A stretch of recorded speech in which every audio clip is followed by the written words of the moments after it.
మీరు ఇంత డీటెయిల్గా ఎన్నో పిల్లరు, ఎన్నో went, A project, pin to pin అబ్బా, ఎక్కడ ప్రపంచంలో ఈ భూప్రపంచాన్ని ఇటువంటి ప్రాజెక్టు కట్టలేదు కూడా అన్నట్టుగా, కేసీఆర్ ఇంత పాపం చేసినట్టుగా, దాంట్లో అణువు అంటారు. కోడిగుడ్డులో ఈకలు వీక్తే ఏమవుతుందా? ఏమైనా వస్తుందా? ఏం రాదు. ఇప్పుడు కోడిగుడ్లో ఈకలు వీకినట్టుగా కాళేశ్వరం అనే ప్రాజెక్ట్ నుంచి ఇప్పుడు నీళ్లు మోటార్లు ఆన్ చేసుకొని, పంపులు ఆన్ చేసుకొని ఇలా రాష్ట్ర రైతాంగానికి కాలువల ద్వారా ఇచ్చే ప్రయత్నం చేస్తుంది కాంగ్రెస్ ప్రభుత్వం. ఈ పని బీఆర్ఎస్ ప్రభుత్వం చేస్తుంది, కాంగ్రెస్ ప్రభుత్వం చేస్తుంది. అంటే ప్రజలల్లో ఈ వీడియోలు తిరుగుతున్నాయి సోషల్ మీడియాలో, ఇన్స్టాగ్రామ్లో, యూట్యూబ్లో, ఫేస్బుక్లో.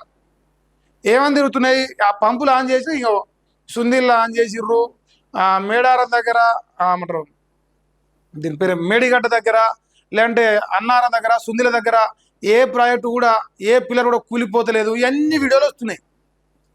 ఆ వీడియోలు వస్తాకే అమ్మని అక్కని కథకే ఉందిరా, మన చేతి పోయేటట్టుంది. నిలబడదాకా మనం లంగల దొంగలం అని వాళ్ళని బట్టగాల్సి మీదేసినాం. ఇప్పుడేమో ప్రాజెక్టులలోనేమో నీళ్ళు వస్తున్నాయి, ఆ ప్రాజెక్టులు ఏమో కూలిపోతలేవు, మనమేమో రిపేర్ చేస్తలేము. ఎట చేదురా దేవుడు అని చెప్పేసి ఇలా మన ఈనాడు పత్రిక పేమెంట్ ఎంతో మరి